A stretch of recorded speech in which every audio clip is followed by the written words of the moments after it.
With regard to the elements of phonetics, in the previous session we have discussed about the segmental features of spoken English. The segmental features are vowel sounds, consonant sounds in words. And now, in this session, we shall discuss matters relating to the suprasegmental features, mainly the accent, rhythm and intonation in connected speech. With regard to accent, there are two aspects mainly.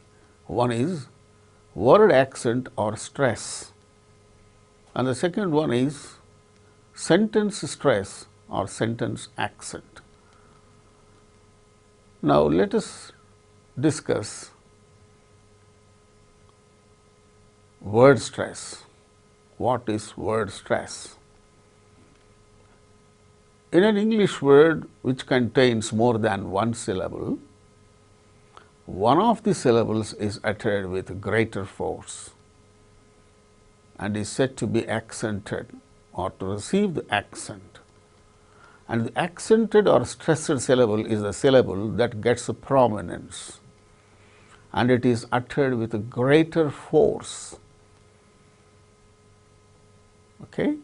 That means where the number of syllables are more than one, in all such words, in the case of all such words, only one of the syllables is uttered with a greater force, and that syllable is said to receive accent. And the accented or stressed syllable is a syllable that gets a prominence, that is said to get prominence. The prominence may be due to any of these factors: the loudness, the length, the pitch change, or the quality of the vowel sound. These are the four important factors which contribute to the prominence or importance which we give to the individual syllable in a word which contains more than one syllable. See, for instance, the word accent is marked with a vertical bar above and in front of the syllable which is accented. For instance, the word teacher, teacher. So, there are two syllables. Out of these two syllables, the first syllable is stressed. That gains importance, more importance than the other syllable. That is why it is stressed. So, that way how we should utter that word? Teacher, not teacher. Some children, they may say teacher, teacher, which is wrong. That is to be corrected. So, teacher. In the case of the following words, look: father, two syllables, father, open, camera, camera. In the case of all these three words, the first syllable is stressed: father, open, camera. And second syllable is stressed in the case of these words: bout. That is why the initial sound is very weak, about. Potato, potato, not a potato, potato. The second syllable gains stress: relation, relation, perhaps, perhaps. R is not uttered because it is followed by h in the word perhaps. Receive, examine. So, in the case of all these 6 words, the second syllable is stressed and the remaining syllables are not stressed. So, which syllable gains stress in a word, whether it is a first syllable or second syllable or third syllable, that we can't, there are no specific rules for that. See, in the case of these words boy, girl, bench, book, these words have only one syllable, single syllable words.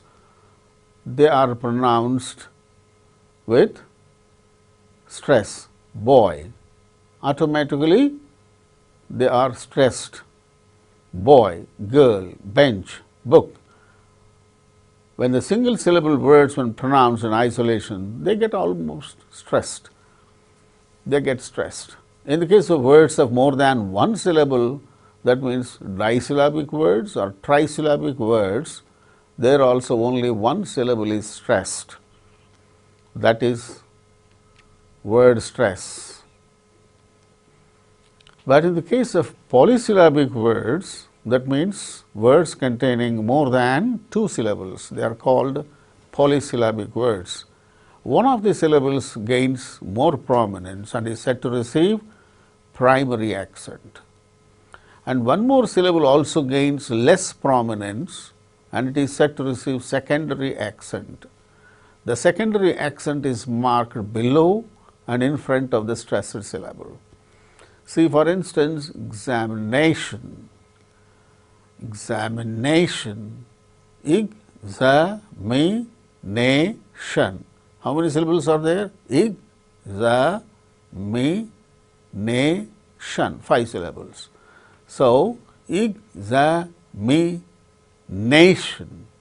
nay. So, fourth syllable gains primary stress, more importance. Another word also, another syllable also gains little bit less importance, xa, xa, xa. A second syllable gains less importance. So, it is said to receive secondary accent. So, in the case of polysyllabic words, one syllable gains more prominence and is said to receive primary accent. Another syllable also gets less importance, less than the first one. So, it is said to receive secondary accent, and this secondary accent is marked before and below the particular syllable.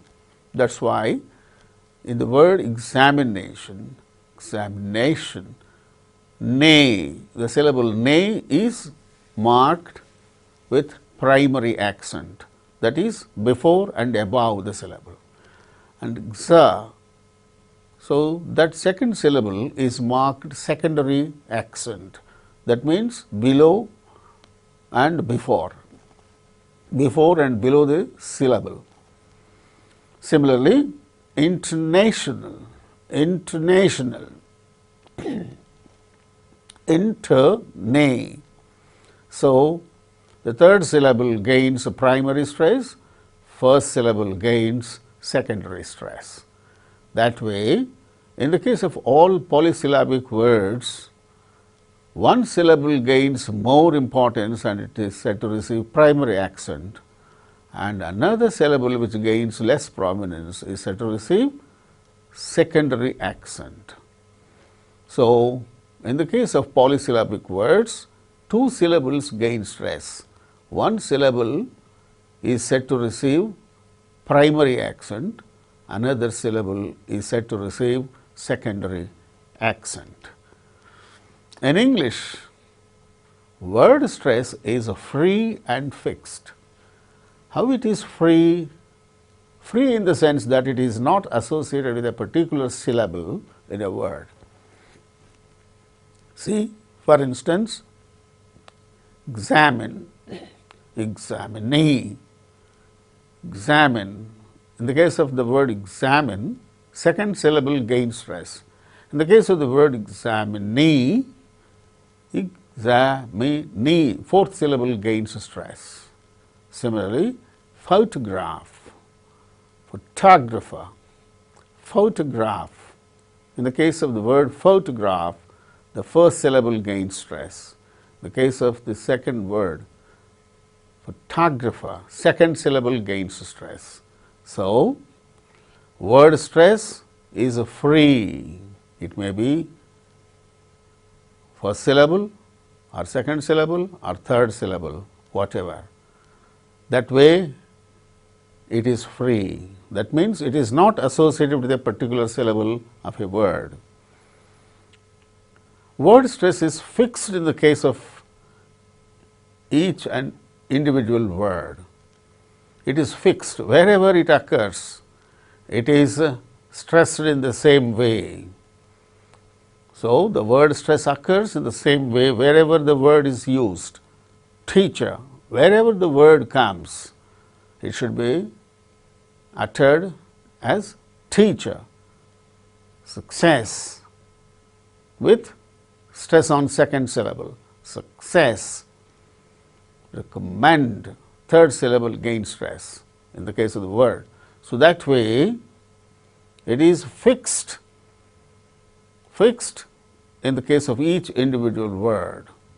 It occurs in the same way wherever the word is used. It is free in the sense that it is not associated with a particular syllable of a word. In the case of some certain words, the first syllable may gain stress. In the case of some certain words, second syllable may gain stress. In the case of some other words, the third syllable may gain stress. That way, word stress is free in English. Similarly, word stress is also fixed in the case of individual words. Okay? Now, there are certain pairs of two-syllable words with identical spelling in English. They gain stress on first syllable when they are used as nouns or adjectives. The second syllable is stressed when they are used as verbs. For instance, conduct, conduct. The first syllable gains stress when it is used as noun, conduct. When it is used as verb, conduct. Examinations are conducted. Okay? Similarly, perfect. It is perfect. The program was organized on perfect lines. Perfect, perfect, perfect, perfect. When it is used as verb, wrecked. When it is used as noun, the first syllable gains stress, wrecked. Second syllable gains stress when it is used as verb, record. We go for recording things or proceedings and a record. We maintain a record where we record the proceedings. Present, the first syllable gains stress, present. Present, when it is used as verb, the second syllable gains stress, like present. Present, the present. Who is present on the occasion? The chief guest as well as other invitees are present on the occasion. Present, the chief guest presented a present. So, when it is used as noun, it is present.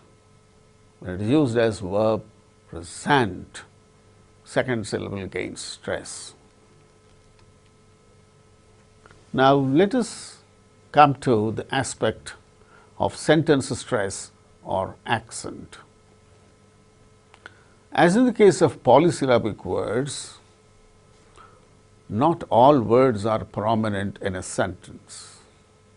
That means, all words in a sentence are not stressed. The content words like nouns, adjectives, main verbs, adverbs and interrogative pronouns. They gain stress in sentences. The content words, they are called content words. Nouns, adjectives, main verbs, adverbs, interrogative pronouns, who, when, what, when, where, which, like that. They are all interrogative pronouns. Adverbs, nouns, adjectives, main verbs. These are all content words. They are stressed in sentences. Then what are the words that are not stressed in a sentence? The form words like pronouns, modals, modals means helping verbs, articles, a and the, prepositions, in, on, out, of, like that, prepositions, conjunctions, and, or, so, therefore, these are all conjunctions, and interjections, oh, laws, words like that. These are all interjections. So, these interjections, conjunctions, prepositions, articles, pronouns and modals, that means helping verbs, they are not stressed in sentences in continued speech.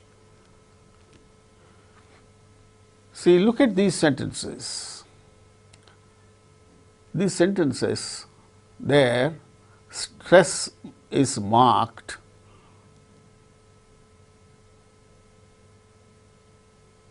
on the content words. Meet me at 10. Meet me at 10. Meet, that gains stress. Meet me at 10. Meet me at 10. So, only two words, me and 10, these two gain stress. And the other words, me, at, they won't gain stress. That is why we utter the sentence like this. Meet me at 10. Take the dog for a walk in the park. Take the dog for a walk in the park. Only take, dog, walk, park. Only these words gain stress because they are the content words and others are form words. I lost my bunch of keys. Lost my bunch of keys. Lost bunch keys. Only these are the content words. When did you come? When did you come? When, come. These two are stressed. The other words are not stressed in the sentence, in the question. When did you come? Similarly, thank you for the opportunity. Thank you for the opportunity. Thank, the initial sound, the initial syllable, the initial word. Thank. Thank you for the opportunity. And opportunity. In the case of the word opportunity, chew, that is the syllable gain stress in the word. So, in the case of the sentence, thank you for the opportunity, thank, that is one content word, opportunity is the other content word. The remaining are you, for, the, these are form words. So, they won't gain stress normally. I am afraid, can't help you. I am afraid, can't help you. See, can't help you. Can't, it is helping verb. It also gains stress. Sometimes even the other than content words, there is form words also, basing on the attitude of the speaker, they may gain stress. I am afraid, can't help you. I am afraid, can't help you. If you say, I am afraid, can't help you, then afraid and help, only two words are stressed. But here, it is, I am afraid, I can't help you. So, the speaker wanted to stress can't also. These sentences are said neutrally without special emphasis on any particular word. But in connected speech, only one of the stressed syllables in each sentence will receive the primary or tonic accent. This is usually the last prominent syllable. So, that means in connected speech, only one of the stressed syllables in every sentence will receive a primary or a tonic accent. Even among the 3 or 4 or 2 accented syllables, accented words in a sentence, one of the syllables, one of the stressed syllables in the sentence also receive a primary accent. It is normally the last prominent syllable. That way, we can even rewrite the previous sentences by using a slant mark for the tonic syllable. For the tonic syllable, we can put the slant line. The non-tonic accent is marked with the usual stress mark. That means, vertical stress mark before the stressed syllable. That way, we can mark these sentences this way. See, look at these sentences now. Meet me at 10. 10 is the tonic syllable, or which gains more importance than meet. Meet me at 10. Take the dog for a walk in the park, not to any other place. Take the dog for a walk in the park. Only to the park you have to take. I lost my bunch of keys. Thank you for the opportunity. I'm afraid I can't help you. So, normally, last stressed words gain primary or tonic accent in a sentence. Coming to other aspects of accent in connected speech, the choice of the syllable receiving primary accent depends on the meaning of the speaker who wants to convey, the meaning the speaker wants to convey. I want you to do it. That means, importance is given to the doing of the thing. I want you to do it. That means, importance is given to you. I want you to do it. I want you to do it. So, importance is given to I. So, that is why even primary accent also is changed basing on the choice of the speaker. So, it all depends on mainly on the meaning the speaker wants to convey. The stressed syllables that come after the tonic syllable in each sentence are marked before but below the stressed syllable because they are not important. The important syllable is considered, important stressed syllable is considered to be the receiving primary accent or tonic accent. So, in the case of sentences, among the stressed syllables, normally the last stressed syllable gains primary accent, but it may also depend on the meaning the speaker wants to convey. So, the primary accent may change from the last stressed syllable to any other syllable, stressed syllable in the sentence. So, the stressed syllables that come after the tonic syllable in each sentence, which are considered to be unimportant, and they are marked before but below the stressed syllable. Now, let us move on to the rhythm. English is said to be a rhythmic language. It is said to have a stress time rhythm. That means, in an English utterance, the prominent or accented syllables occur at regular intervals of time, irrespective of the number of weak or unaccented syllables between the consecutively stressed syllables. What's it? Let's see an example. My friend has arranged for my return trip. See the sentence? My friend has arranged for my return trip. So, in this sentence, how many syllables are stressed? How many words are stressed? Friend, arranged, return, trip. Only 4 words gain stress and the other words are not stressed. Out of 10 syllables in this sentence, only 4 receive accent. Between the first 2 accented syllables, that means friend, arranged. Between these 2 stressed syllables, there are 2 unstressed syllables. Has, are. Has, are. These 2 unstressed syllables.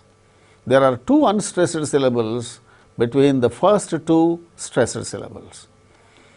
And coming to next 2 stressed syllables, ranged, return, ranged, ranged, for my re.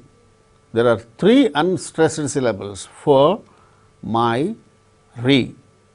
3 unstressed syllables are there between ranged and turn.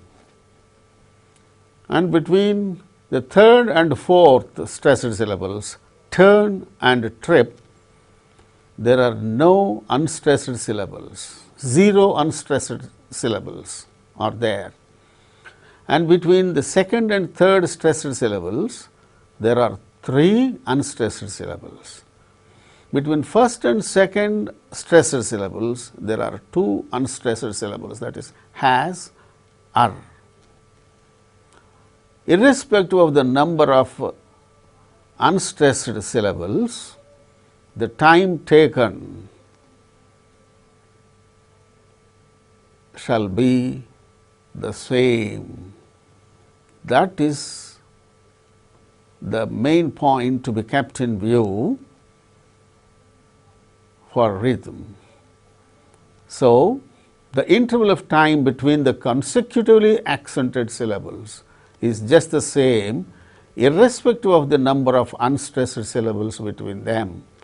And this is the reason how the rhythm is occurring in English. So, my friend has arranged for my return trip. That is the way how we have to maintain rhythm. A friend has arranged for my return trip.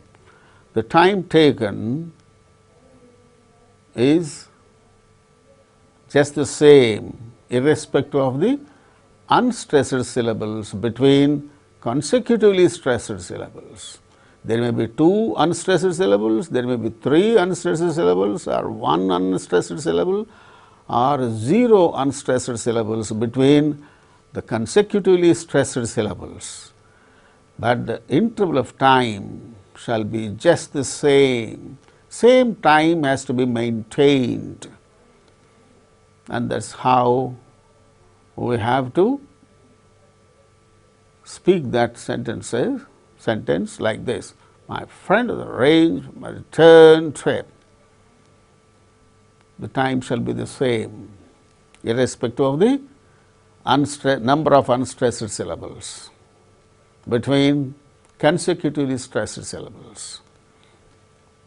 In connected speech, unstressed words become weaker and get condensed like this.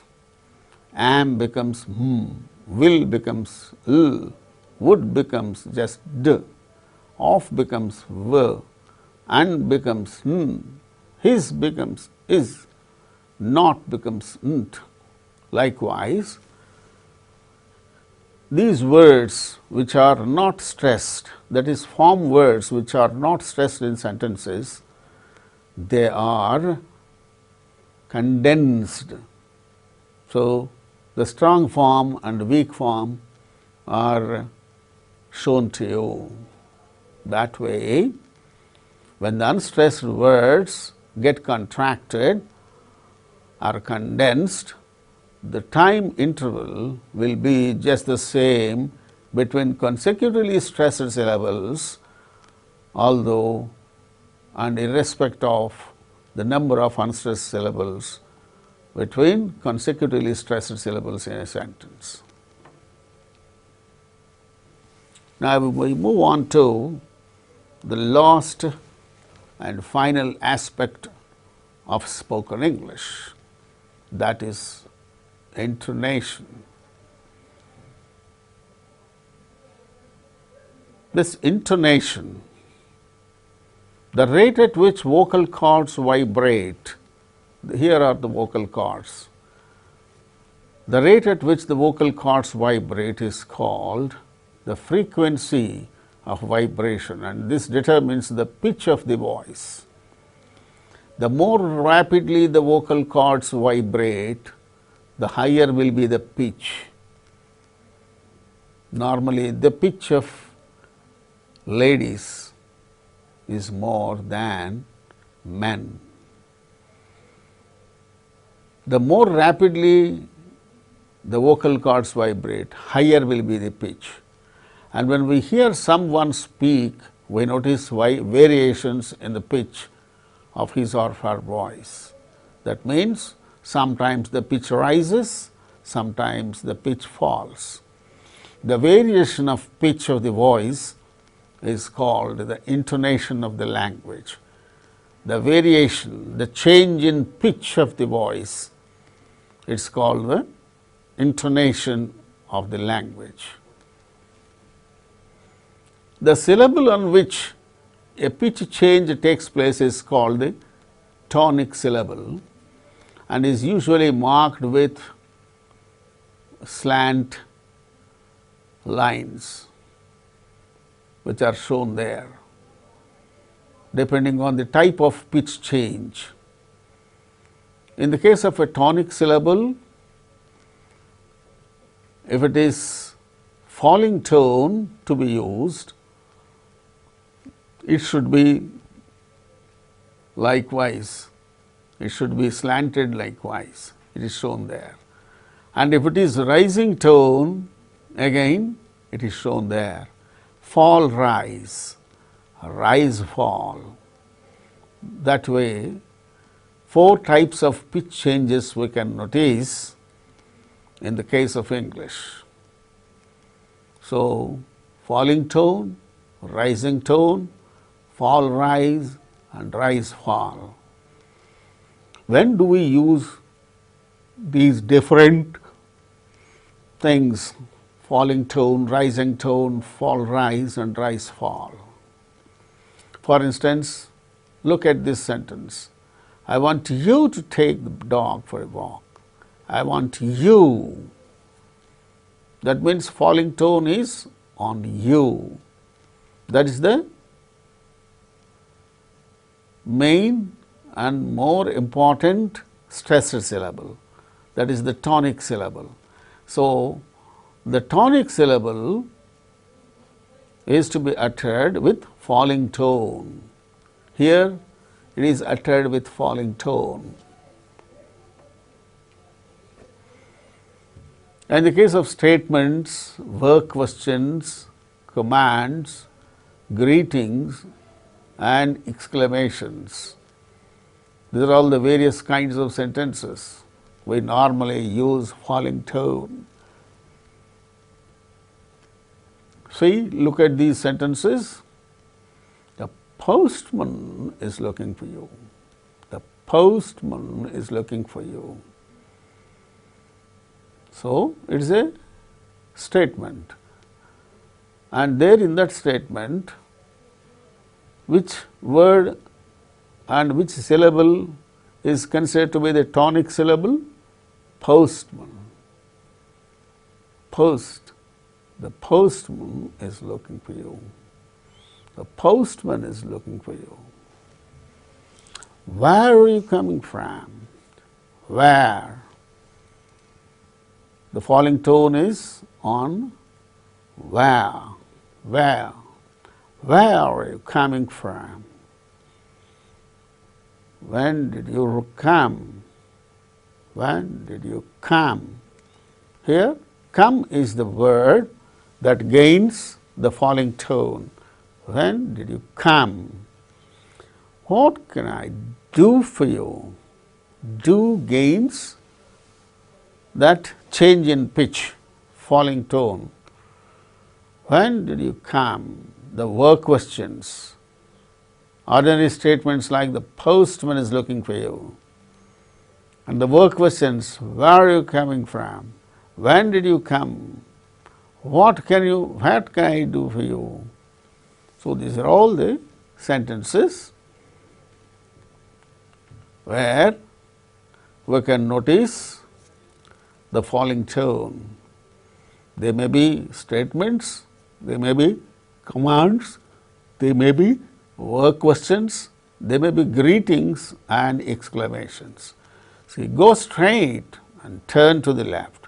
Go straight and turn to the left. That is a command. Go straight and turn to the left. Good morning, children. This is greeting. Good morning, children.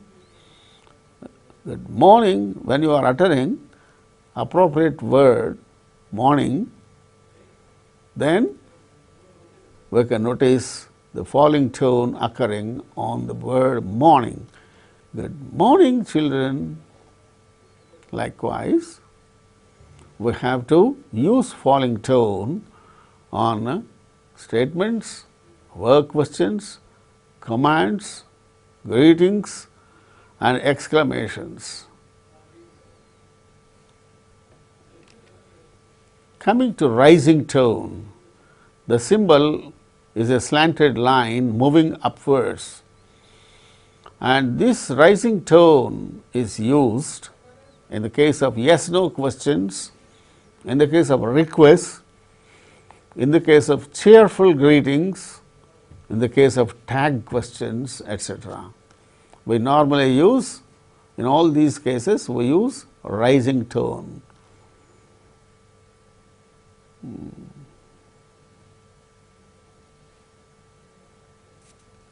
See, for instance, where we use this rising tone.